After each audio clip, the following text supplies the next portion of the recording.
Hello everyone and welcome back to It's Dangerous to Go Alone Season 41. It's time for the anticipated Power Bracket Grand Finals. Glossy Guava versus Dapper Domination. Genie, we're in for a match, aren't we? We're in for a super hype match. Woo! Yeah, let's go! Domination, Guava, woo! I'm ready for it. That's all I know.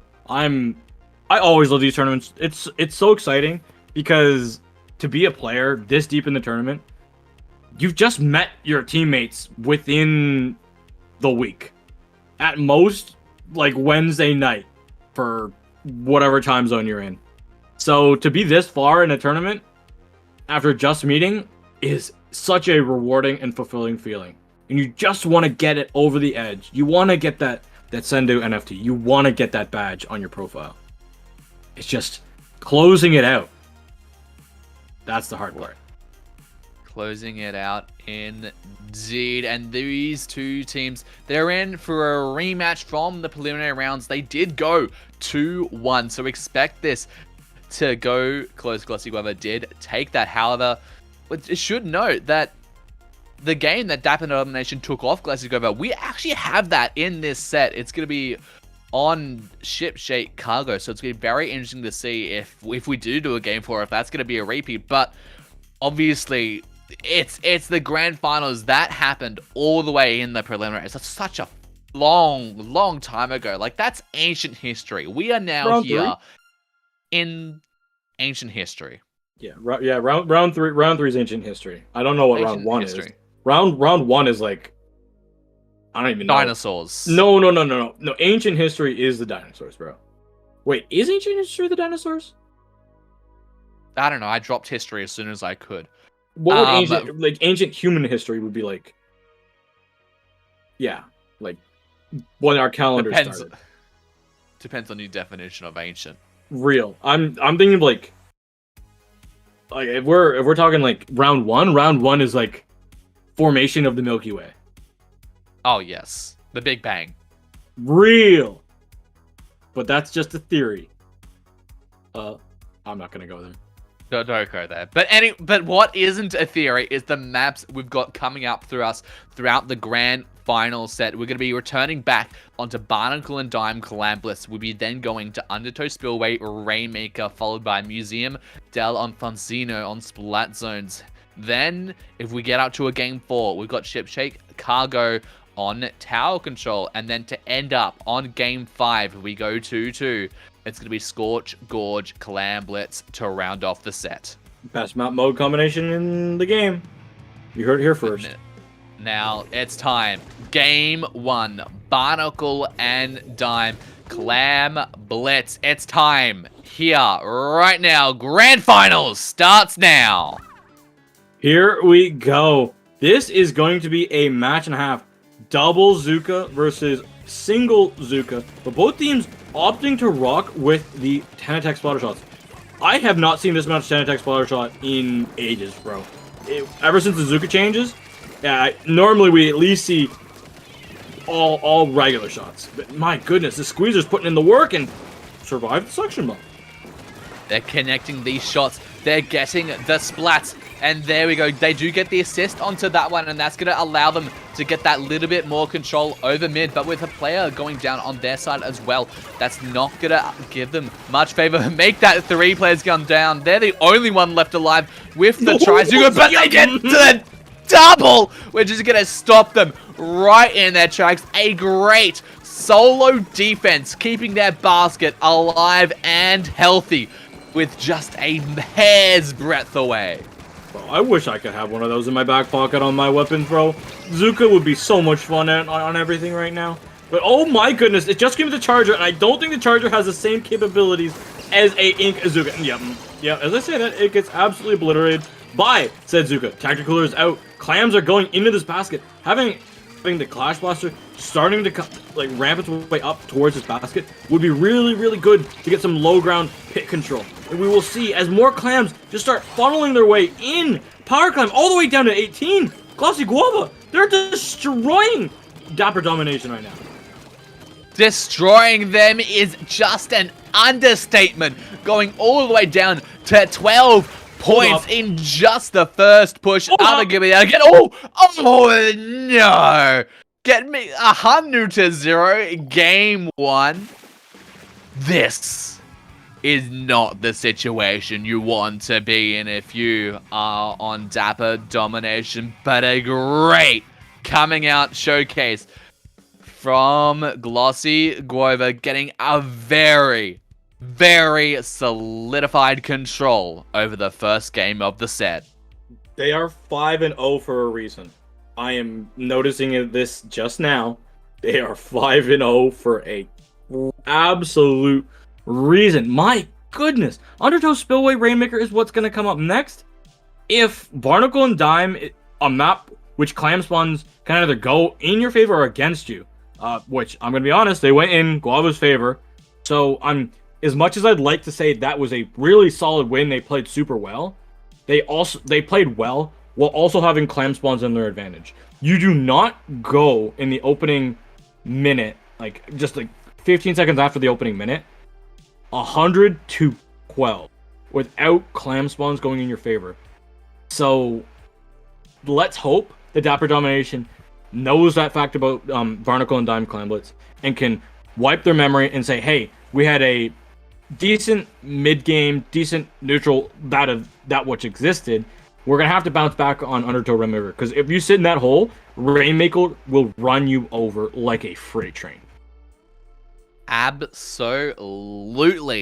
And, Undertow Spillway, it's probably the only Rainmaker map where you've got two very clearly defined left and right routes that you can take this Rainmaker. Obviously, the right route is very easy to get that first checkpoint, but very difficult to go any way further from there. Left route is very popular to take it all the way down to the pedestal, but with Uninkables going on both ways, it's still quite a difficult push to get it all the way down to the dunk, which is going to allow for that little bit more of a defensive play coming up from both of these teams, and maybe Dapper Domination with having a bit more of that stage to play a bit more to your defense. Barnacle and Dime doesn't offer too much in the way of halting your the enemy's movements from attacking straight into the basket for Clamblets, and Undertow Spillway does give you that bit more advantage. So we'll see if they are able to take advantage of that as we head into Game 2 of the Grand Finals. Yeah, we're going to have to see how much of this vac gets utilized. I like the blaster pick. Oh, and we're going to be seeing a dualies come out as well with a crab tank. If you push right side on an Inkable, I do have to say, Vac is the best special in the game to do it. It's an underrated thing that most people don't really understand because they have never seen it and they've never really done it. So I'd love to see if Dapper Domination can pull out a bag of tricks, but we'll never know until they see if they can do that. This Rainmaker is absolutely running its way down to this first checkpoint here, DJM. Oh my goodness. Oh, 2 players down. Are they going to be able to get it? They are! Even with the police tails down, they get the first checkpoint. But a wipeout is going to send them all back to the spawn pad. And now it's going to allow Dapper Domination. They have control of mid. They have control of the Rainmaker. And they have control of the Trizuka. Getting that splat onto Peter. And now they're looking to do a bit more damage. Getting another 2 players down. And they're just going to take back their checkpoint. But no! No, they're not. Another Trizuka is going to stop the Rainmaker in its tracks now, as the Squeezer is going to look to pop off this Rainmaker. And there we go. They grab the Rainmaker, pop it down, but they're not going to live through that. Oh, they are. They managed to get out. Vac went huge, and the Vac goes exploding onto the Rainmaker shield. That's going to be massive. The Blaster's going to be below the low ground. They have popped the bubbler. The Rainmaker's going to go right, but they didn't. The Vac had already been used in the situation before. The dualies are behind. They're going to try and see if they can pop this Rainmaker. Smart. Stay alive. Crab tank from this high ground will be devastating, but unfortunately all their teammates are gone, and they see that there's a Charizard coming running at them. The Rainmaker is trying to be grabbed. Will it be reset? It is. It's able to stay up there, but I don't think there's a possible way for Dapper Domination to get back up there and get that pop. Getting that just a few extra points. They got 10 more points down onto their lead. That could be the thing that solidifies this game. But now, Glossy Guava, they have already cleared that first checkpoint. But they've still got a long road ahead of them. They've got to get across these Uninkables. They've got to get through this Clash Blaster and Squeezer combo. The splash and direct combo is hard thing to beat, especially with more Trizookas at the ready. Yep, there's a Trizuka shot. One goes down. Can it get some more? Yeah, it gets 2 more. Oh, yeah. That was crazy. And dancing in and out of the bubble, just using that short range mode, pops it off, pops the squeezer, and gets a nice splat. The bombs from the Clash Buster proving to be good and utilized so it can get some good spots. It can get to where it needs to go. Unfortunately, the Rex with that weapon do not count for instant kills. No, they do not. And we're going to see the Inkvac is going to stop them from the enemy from popping that Rainmaker shield. As the Inkvac shot gets Barad from the other side of the map, setting them all the way back. And now a player down on both sides is going to make this a real doozy for any team if they want to even touch this Rainmaker. Just a desperate fight over mid. Yeah, this is going to be close neutral game. If any team takes a major hit in their numbers, this would be, honestly, pivotal in the series. This is good so far for Dapper Domination, because they are content with just defending. The problem is they don't have a checkpoint to defend with, nor do they have their charger. No, they do not, but with 2 players going down against the Guava, Dapper Domination, they can't take it as they go 2 players down in retaliation. 2 players, just 2 players down, 2 players down, 2 players down. The splats do not stop, and with everyone that just goes back into the mid, the Rainmaker has not moved for a solid minute now, and they're just looking to find any opportunity to advance. And the 3 players going down on the Guavas, Dapper Domination have seen this moment. They're looking to get more picks, they're looking to get more splats, but they're not going down without a fight. They grab the Rainmaker. Where are they going to take it? Because you don't want to take it backwards, but then again, you also don't really want to take it forwards and really feed it in to the Guavas. You've lost 3 members. It's just going to be the dualies. I don't know how close they are to the crab, but this left side is going to be open. 23 is not all that unobtainable. The Tri-Saucer has the Rainmaker. What can they do? They are going to be able to go around on this top right, but they are going to get pressured up with the squeezer. The blaster has to go big. If they don't go down, the Zuka will be way too far away, and that's the lead. All the way down to 21. Somehow, some way, they're able to come out on top in the final moments. Can Domination pull this back, though? They need to do something and getting control of that, but no one's there to pick up the Rainmaker. Where is that Rainmaker? There we go. They've picked it up, and now we're going to go into overtime. They've got a lot of yellow on the map that they need to paint into their sea of blue, and they don't have much time to do so. No, nor do they have the vac, because the Charger has it. The Charger has the Rainmaker, and this is dangerous, because the Charger, if they get found out by Azuka, which the Clash Blaster has, that'll be game. And this is not a 2-0 hole that you want to be in, or they'll just get rushed down. And we didn't see that they were running left side. They get taken down, and that is going to be game 2 going to Glossy Guava. What a game to get that. Like game 1, absolute dominated by Glossy Guava. Beat down. But then, here on Rainmaker, Undertow, Spillway, we're talking about how the more defensive options of this map, such a different stage to Barnacle and Diamond, might allow Dapper Domination to have that bit more control over the map and a bit more control over the game. And we saw how much control and how long they held onto that very, very solidly for such a majority of this game. But Glossy Guava, their aggressiveness just came out in full force in a single push, going all the way down to 23 points, and that was the thing that locked in that game. You need to stay alive on the side of Dapper Domination in that defensive posture. It's hard to say that in a Zuka meta with its capabilities of being able to find splats so fast, but knowing that you have to play spread out. And I saw 2 members go down because they're sitting on top of each other. That's not something that you can really have happen. Then again, these are just pickups, so that does make sense, and that will happen. It looked good. This last game, it looked so good, but it wasn't what they needed. Going forward in the museum, that's okay. They need to bounce back. They need to get this game. And we talked about this earlier, DJM. Ship Cargo Company, aka Vancouver, is a map that they won against Glossy Guava earlier in prelims. So that could play into their advantage. I don't know how dominant they won it, or if they won it by 1 point, or if they won it in a knockout fashion. But they did win it. So take it one game at a time, take it one step at a time. And if Dapper Domination can mentally reset from those previous 2 games, I could see a Scorched Gorge coming up. Yeah, like, it's honestly, it's hard to say, but you know, Museum d'Armes, shares a lot of similarities to Undertow Spillway in the sense that you do get to share that bit more of a defensive play, especially going for splat zones, which the aim of the game is to defend the zone, but you got to defend the mid rather than defending your own spawn. So it's going to be interesting to see if Dapper Domination can kind of change where they do it. And interesting pick. I don't know, because Charger on this map, I feel, can get a lot of work done.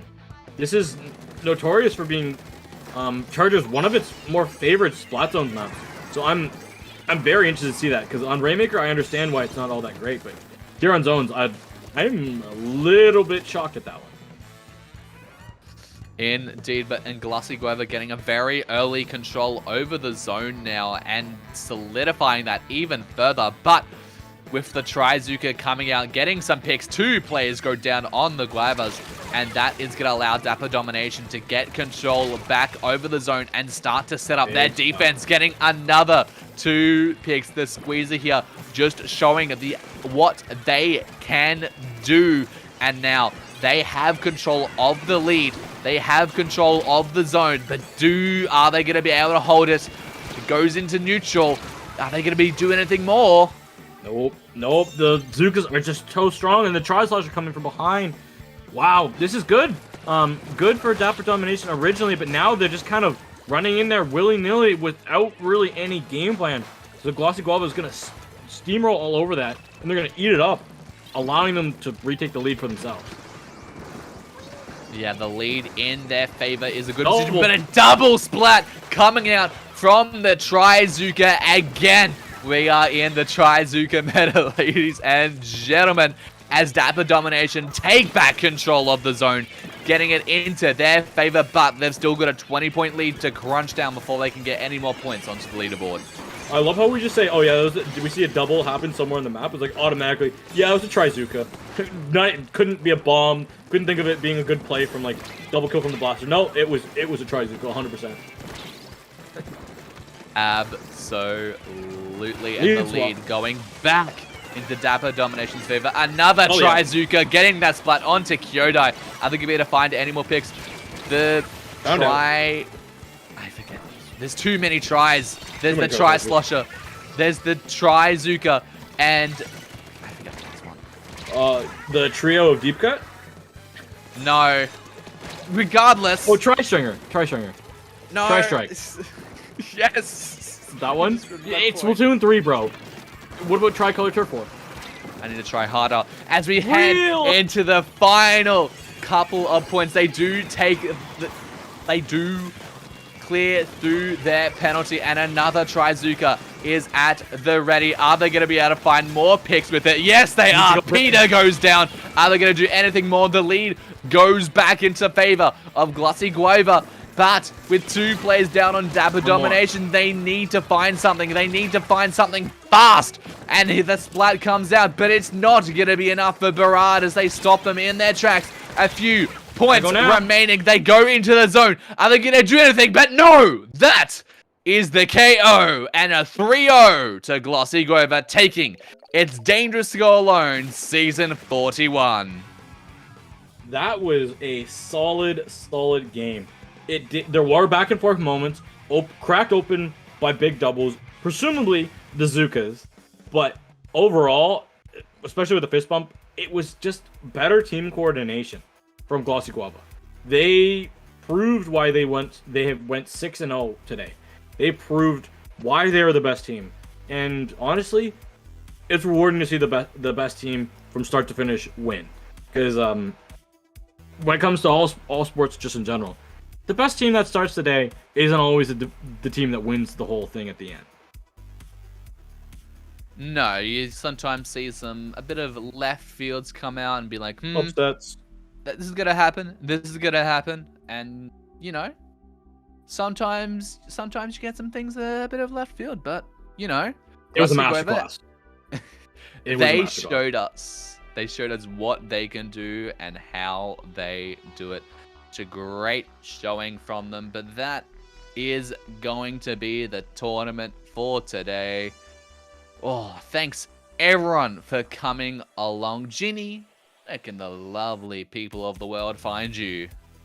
They can find me on screen at Genie7. That's GEENIE7_ to keep up with all that me and my team are doing, preparing for this Ludi season, which is currently underway because our opponents had to reschedule. You know, and when my computer will be up and running, so I can stream my stuff again, because I'm sad. Or when I'm going to be commentating with you again, DJam, because we'll do that again in the future, hopefully. We will, at some point. As always, we always say that. And also time zones. Time zones are pleasant. Real. Is not the word I would use. But if you do want to find me, you can obviously find me on my Twitter, DJam987 or DJam98 on Twitch. Also, if you're going to PAX today, PAX Australia, I will be there at the Splatoon 3 Australia-New Zealand finals. So I'll be there. You can do that on Nintendo AU/NZ. So if you do want to support the Oceania scene, do that. I also believe the EU Champs is happening very soon as well. So there is a lot of high-level competition going around. Worlds is just a few months away, and IDTGA is not going anywhere. But, well, though, we are going away for a month. But don't worry. We have people we're going to send you to. We're going to send you over to the lovely Milana. So send them, be kind, send them nice vibes. But thank you everyone for tuning in. If you do want to find out more about this tournament, It's Dangerous to Go Alone, the scene's longest running draft series here for Splatoon 3. You can check that out. OTD.inc, a 6-character URL. Like how short can we make that? We can make it that short. Dang, that is pretty short. Should easily join that. You should. We'll see you next month. Thanks everyone for coming along. This has been It's Dangerous to Go Alone. I'm DJam. This is Genie. And have a good one.